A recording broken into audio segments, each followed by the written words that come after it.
Spiderman brand new day. तो Marvel की movie को मैंने सेकंड टाइम सिनेमा में देखा है। ये फर्स्ट टाइम हुआ कि किसी मूवी को मैंने सेकंड टाइम सिनेमा में देखा है। इसके बावजूद कि मुझे फर्स्ट टाइम देखने में ये मूवी बिल्कुल भी पसंद नहीं आई, लेकिन अभी मेरा इसके वाले से ओपिनियन चेंज हो गया। जिन लोगों ने अब तक स्पाइडरमैन ब्रांड न्यू डे को नहीं देखा तो मेरे इससे ओपिनियन वाली वीडियो को देख लें और फिर ये डिसाइड करने फिल्म मार्वल की देखनी भी चाहिए नहीं। Spiderman brand new day Marvel की इस साल की पहली फिल्म है और उसके बाद सेकंड फिल्म एवेंजर डूम्सडे है। इसके अलावा कोई भी नहीं आएगी। इस फिल्म की स्टोरी है नो वे होम के 4 साल के बाद इवेंट, जब नो वे होम में इतना बड़ा कांड होता है डॉक्टर स्ट्रेंज स्पाइडरमैन को लेकर, उसके 4 साल बाद की स्टोरी दिखाई देती है, जिसके अंदर स्पाइडरमैन अकेले रहता है। एमजे और नेट को वो टिकटॉक फेसबुक पर हर जगह उसकी वीडियो पोस्ट देख के ही खुश रहता है। उनके पास जाके बताने की कोशिश उसने की थी नो वे होम के एंड में, लेकिन नो वे होम में कांड हुआ और आयरन मैन के मरने के बाद उसने ये सब चीज़ें छोड़ दी। अब वो इतना मशहूर हो गया कि एक इन्वेस्टिगेशन या जो भी एक गवर्नमेंट की एजेंसी है उसके साथ मिलकर काम करते थे, जिसकी एक फ़ीमेल ब्लैक अमेरिकन मेंबर है। तो वहाँ पर एक डैमेज कंट्रोल के हेड में एक टैंक हमला करता है और पता चलता है कि कोई न्यू ख़तरा है जो लोगों के दिमाग पर कंट्रोल करता है। अब इसके अंदर जो न्यू ब्लैक विडो है येलेना वाली, वो दिखाई जाती है, जिसका काफ़ी फ़नी सीन है उसका स्विमिंग पूल के अंदर स्पाइडरमैन के साथ। और फिर जो स्पाइडरमैन की फ़ाइट होती है उस अननोन विलन के साथ, और फिर हमें पता चलता है कि वो अननोन विलन एक म्यूटेंट है, जिसका म्यूटेंट नहीं बताया गया, लेकिन उसका नाम जीन एलन ग्रे है, जो सारा एलन ग्रे की बहन है। अब सारा जो है वो डैमेज कंट्रोल की वजह से मर गई और जीन ने अपनी बहन का पता लगाना था, लेकिन जब उसे पता चला तो वो उन डैमेज कंट्रोल और लोगों को मारने की कोशिश की, लेकिन स्पाइडरमैन ने आके समझाया, आर्ट में के विजन्स ने जीन ग्रे को समझाया और जीन ग्रे ने सब छोड़ दिया। और इसके अंदर पनिशर भी था, इसके अंदर एमजे को भी सच पता चला, नेट को सच पता चला नहीं, ये नहीं मेरे से बताया इन्होंने। और उसके अलावा पनिशर भी इसके अंदर दिखाया, हल्क भी इसके अंदर 4-5 मिनट की काफ़ी हैवी सैवेज हल्क वाली फ़ाइट थी। और इसके अंदर जो लोनलीनेस है ना स्पाइडरमैन पीटर पार्कर की, वो काफ़ी दिखाई गई। और साथ में पीटर की जो स्पाइडर पावर है वो ट्रिगर होगी, और पीटर 2 यानी कि मेरे ख्याल से एंड्रयू गारफील्ड के स्पाइडरमैन की तरह ही इसके बाद भी ऑर्गेनिक वेब की पावर आ गई, और साथ में के बाद उसकी स्ट्रेंथ भी काफ़ी ज़्यादा बढ़ गई क्योंकि वो इवॉल्व हो गया है द स्पाइडर। तो ये फिल्म के जो कलर पैलेट है वो काफ़ी डिफरेंट है पिछले तीनों पार्ट से, क्योंकि उन्हें जॉन वोट्स ने डायरेक्ट किया था और इसे डैनियल डेस्टिन ने डायरेक्ट किया, जिसने शैंक-ची को डायरेक्ट किया।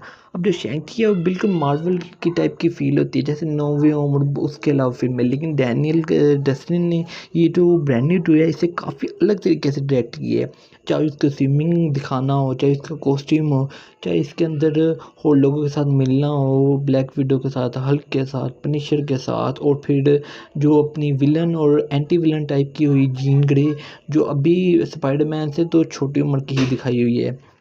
लेकिन इस दफ़ा ये मूवी को देख के मेरा ओपिनियन काफ़ी ज़्यादा चेंज हो गया। 3D में सेकंड टाइम देखने में, फर्स्ट टाइम भी मैंने 3D में देखा था और सेकंड टाइम भी 3D में मैंने देखा, और 3D में देखने में मुझे काफ़ी ज़्यादा मज़ा आया। ऊपर से जुमेरात का दिन था, थर्सडे 40% ऑफ था, जिसकी वजह से मुझे 3D की टिकट, वैसे आम टिकट 700 की, लेकिन मुझे 3D की 420 में मिली, और ये काफ़ी ज़्यादा अच्छा। और मुझे ग्लासेस भी खरीदने की ज़रूरत नहीं पड़ी, क्योंकि फर्स्ट टाइम में मैंने ग्लास खरीदे तो उसके भी पैसे बचे। फर्स्ट टाइम में 900 की ग्लास डाल के टिकट है, लेकिन इस दफ़ा मुझे 420 में मिली, क्योंकि ग्लासेस मेरे पास अवेलेबल थे और साथ में 40% ऑफ भी था। तो ओवरऑल सेकंड टाइम ये जो 2.5 घंटे के करीब की मूवी है मुझे देख के काफ़ी ज़्यादा पसंद आया। और इसका जो पोस्ट या एंड क्रेडिट सीन जो भी है ना, जो लोग कह रहे हैं इसका कोई मतलब नहीं है, तो सेकंड टाइम देख के मुझे इसका मतलब समझ आया, क्योंकि वो जो स्पाइडर ट्रैकर है वो नेड ने बनाया था, और वही ट्रैकर एंड में पोर्ट कर सीन में दिखाया जाता है स्पाइडरमैन नॉट डिटेक्ट, फिर एकदम से अर्थ से काफ़ी दूर स्पेस में स्पाइडरमैन विल डिटेक्ट होता है, और वहीं पे भी ये पोस्ट कर सीन एंड होता है एनिमेटेड वाला, और फिर लिखा था स्पाइडरमैन विल रिटर्न। अब इन्होंने ये चीज़ छुपाई है कि स्पाइडरमैन डूम्सडे के अंदर किसी डूम्सडे के अंदर एक स्पेस में होगा स्पाइडरमैन, या फिर सीक्रेट वार्ड में डायरेक्ट होगा। अगर डूम्सडे में नहीं हुआ तो स्पाइडरमैन का काफ़ी बड़ा रोल सीक्रेट वार्ड में होगा। इस दफ़ा की ये जो स्पाइडरमैन ब्रांड न्यू डे है, जिसे मैंने सेकंड टाइम सिनेमा में देख के मेरा ओपिनियन काफ़ी ज़्यादा चेंज हुआ है, और मैंने इस चीज़ को एक्सेप्ट किया है कि ये वो पहली जो है वो ट्रिलॉजी थी, Spiderman Homecoming, Far From Home, No Way Home. अब ये एक न्यू ट्रिलॉजी का फर्स्ट पार्ट है, होमकमिंग की तरह मैंने इसे होमकमिंग से कंपेयर किया, ना मैंने इसे फार फ्रॉम होम और ना नो वे होम से कंपेयर किया, मैं इसे होमकमिंग के लेवल पे रखा है कि एक न्यू ट्रिलॉजी का पहला पार्ट है जिसके अंदर ब्रांड न्यू डे है, फिर सेकंड पार्ट होगा, फिर थर्ड पार्ट होगा। इस तरीके से मैंने इसे सोचा है, क्योंकि अब फ़िलहाल एवेंजर डूम्सडे और सीक्रेट वार मूवी आ रही है। इसके बाद अगले 2 पार्ट बनते हैं या नहीं, ये टॉम हॉलैंड के स्पाइडरमैन के, या फिर क्या होता है एंड्रयू गारफील्ड के स्पाइडरमैन का क्या होता है, क्या वो डूम्सडे सीक्रेट वार में होंगे एंड्रयू टोबी के स्पाइडरमैन, और उन्हें क्लोजर क्या एवेंजर सीक्रेट वार डूम्सडे में दिया जाएगा, या फिर उन्हें भी कोई सोलो फिल्म में इंक्लूड किया जाएगा, और टॉम हॉलैंड के अगले 2 पार्ट बनेंगे या नहीं, और एमजे का और नेड का क्या होगा, और इसके वजह से स्पाइडरमैन का जो मेंटल है टॉम हॉलैंड, वो कैसे माइल्स मोरेल्स को आगे परसू करेगा लाइफ एक्शन स्पाइडरमैन मूवी में। तो इस दफ़ा की ये सेकंड टाइम 3D में मूवी देखने से मुझे काफ़ी ज़्यादा पसंद आई है, मेरा ओपिनियन काफ़ी चेंज हुआ है।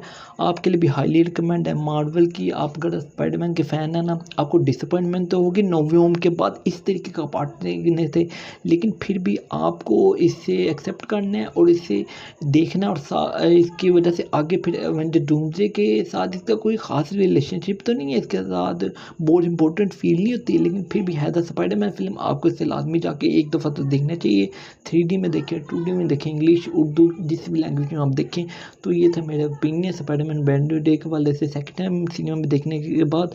तो अगर मैं इसे इस दफ़ा रेटिंग दूँ, मैं 10 में से 7 की रेटिंग दूंगा। तो ये था मेरा review opinion second time Spiderman brand new day के लगा। तो मेरी इस वीडियो में तो नेक्स्ट रिव्यू मिलेगा, तब तक के लिए बाय बाय।